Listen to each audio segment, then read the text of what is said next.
ओम साईं राम। हमारे चैनल में आप सभी का बहुत बहुत स्वागत है। श्री साईं सच्चरित श्री साईं बाबा की न केवल जीवनी है अपितु साक्षात साईं बाबा ही है। जो भक्तगण शिरडी नहीं जा सकते वह श्री साईं सच्चरित्र का पाठ कर साईं बाबा का सानिध्य प्राप्त कर सकते हैं। श्री साईं सच्चरित्र में 52 अध्याय हैं और इसका हर अध्याय फलदायी है।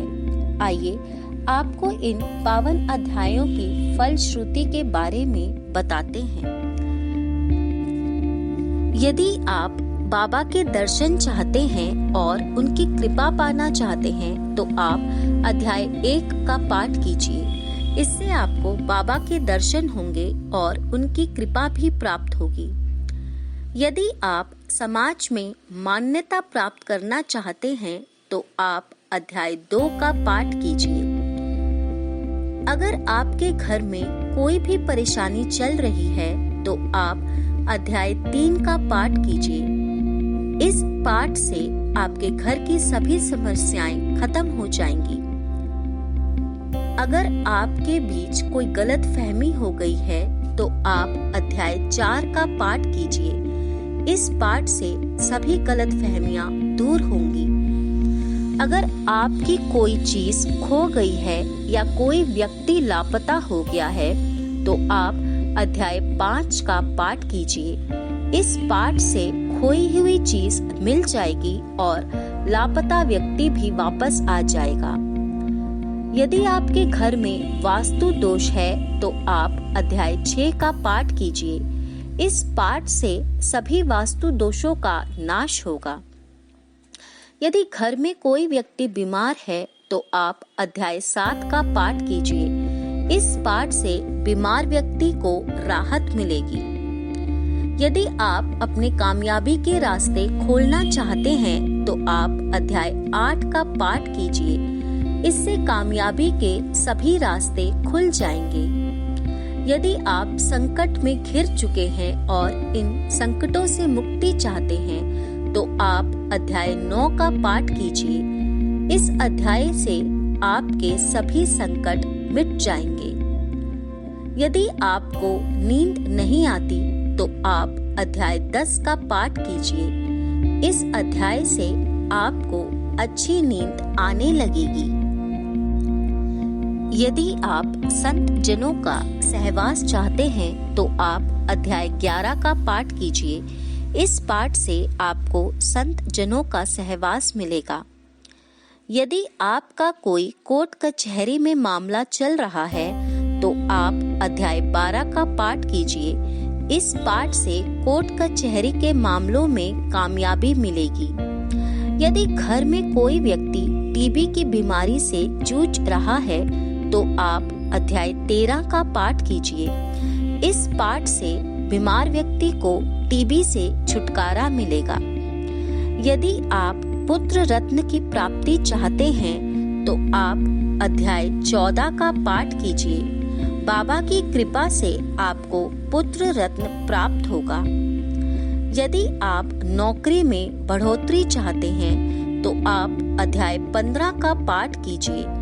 इस पाठ से नौकरी में बढ़ोतरी प्राप्त होगी। यदि आप इम्तिहान में यश की प्राप्ति चाहते हैं तो आप अध्याय 16 का पाठ कीजिए।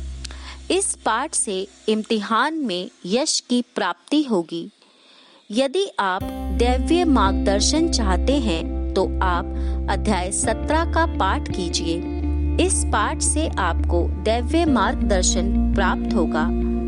यदि आप काम धंधे में बरकत चाहते हैं तो आप अध्याय 18 का पाठ कीजिए। इस पाठ से काम धंधे में बरकत आएगी। यदि आप दूसरों की निंदा करते हैं तो आप अध्याय 19 का पाठ कीजिए। इस पाठ से दूसरों की निंदा करने का जो दोष है वह मिट जाएगा। यदि आप अपने बीते जन्मों का पाप मिटाना चाहते हैं तो आप अध्याय 20 का पाठ कीजिए। इस पाठ से बीते जन्मों के पाप मिट जाएंगे। यदि आपने महात्माओं का अपमान किया है और आप पर कोई दोष लगा है तो आप अध्याय 21 का पाठ कीजिए। इस पाठ से महात्माओं का अपमान करने पर जो दोष लगता है वह मिट जाएगा। अध्याय 22 के पाठ से सभी बलाएं और असमय मौत टल जाएगी। अध्याय 23 के पाठ से योग की सिद्धि होगी और अगर कोई जहर चढ़ गया है तो वह बेअसर हो जाएगा।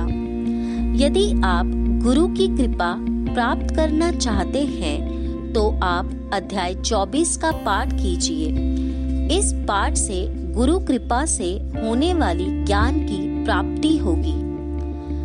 अगर आप अपनी सभी मुश्किलों का हल चाहते हैं तो आप अध्याय 25 का पाठ कीजिए। इस पाठ से हर मुश्किल आसान हो जाएगी। यदि घर में किसी को मिर्गी की बीमारी है तो आप अध्याय 26 का पाठ कीजिए। इस पाठ से मिर्गी की बीमारी मिट जाएगी। यदि आप सतगुरु का लाभ चाहते हैं तो आप अध्याय 27 का पाठ कीजिए। इस पाठ से सतगुरु का लाभ प्राप्त होगा।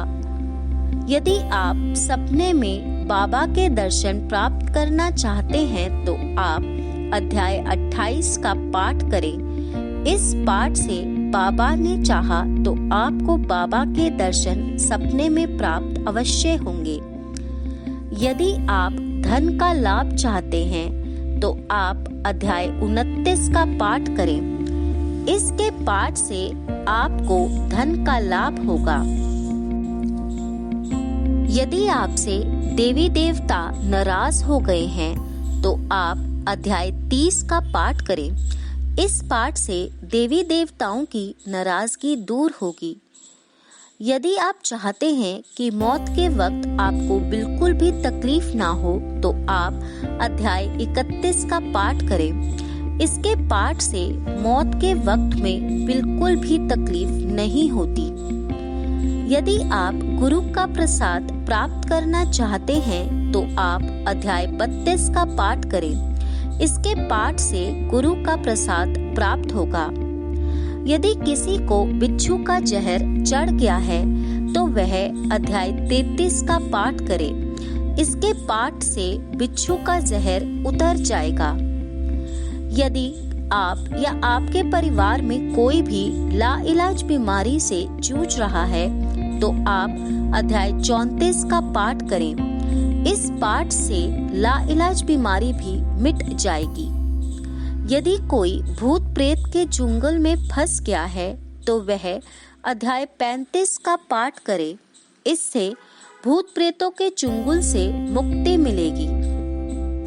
यदि आपका धन खो गया है तो आप अध्याय 36 का पाठ करें। इसके पाठ से खोया हुआ धन वापस मिलेगा। यदि आप चाहते हैं कि नौकरी में आपकी तारीफ हो तो आप अध्याय 37 का पाठ करें। इसके पाठ से नौकरी में आपकी तारीफ होगी। यदि आप चाहते हैं कि घर में खोटियां भरी रहें तो आप अध्याय 38 का पाठ करें। इस पाठ से घर में कोठियां भरी रहेंगी। यदि आप कुल देवता का प्रसाद प्राप्त करना चाहते हैं तो आप अध्याय 39 का पाठ करें। इसके पाठ से कुल देवता का प्रसाद प्राप्त होगा। यदि आप चाहते हैं कि सपने में बाबा आपको उपदेश दें तो आप अध्याय 40 का पाठ करें। इसके पाठ से बाबा सपने में आपको उपदेश देंगे। यदि कोई व्यक्ति क्रोध बहुत अधिक करता है तो वह अध्याय 41 का पाठ करे। इसके पाठ से क्रोध में शांति होगी। यदि किसी की जान को खतरा है तो वह अध्याय 42 का पाठ करे। इससे जान का खतरा टल जाएगा। यदि किसी की असमय मौत की तकलीफ है तो आप अध्याय 43 का पाठ करें। असमय मौत नहीं आएगी। यदि कोई व्यक्ति कारागार में है तो अध्याय 44 का पाठ करें। इसके पाठ से कारागार से छुटकारा मिल जाएगा। यदि कोई व्यक्ति आंखों की बीमारी से जूझ रहा है तो वह अध्याय 45 का पाठ करे। इसके पाठ से आंखों की बीमारी से मुक्ति मिलेगी। यदि सभी आपके बैरी बन गए हैं तो आप अध्याय 46 का पाठ करें। इसके पाठ से सभी बैर मिट जाएंगे। यदि किसी व्यक्ति पर चुड़ैल का साया है तो वह अध्याय 47 का पाठ करे। इसके पाठ से चुड़ैल का साया हट जाएगा। यदि आप चाहते हैं कि आपको इम्तिहान में यश प्राप्त हो तो आप अध्याय 48 का पाठ करें। इसके पाठ से इम्तिहान में यश की प्राप्ति होगी। यदि आप चाहते हैं कि कर्म बंधनों से छुटकारा मिल जाए तो आप अध्याय 49 का पाठ करें। इसके पाठ से कर्म बंधन छूट जाएंगे। यदि आप अपनी कोई भी मनोकामना पूरी करना चाहते हैं तो आप अध्याय 50 का पाठ करें। इसके पाठ से आपकी समस्त मनोकामनाएं बाबा की कृपा से अवश्य पूरी होंगी। यदि कोई तंत्र या मंत्र पढ़ने वाला आप पर असर कर रहा है तो आप अध्याय 51 का पाठ करें। इस पाठ से कोई तंत्र या मंत्र पढ़ने वाले पर असर नहीं करेगा। यदि आप बाबा की कृपा का लाभ चाहते हैं तो आप अध्याय 52 का पाठ करें। इससे बाबा की कृपा का लाभ होगा। हमारे ज्ञानवर्धक कार्यक्रम देखने के लिए आप अभी सब्सक्राइब करें, बेल आइकन को प्रेस करें ताकि आप सब देख सकें हमारा कार्यक्रम सबसे पहले।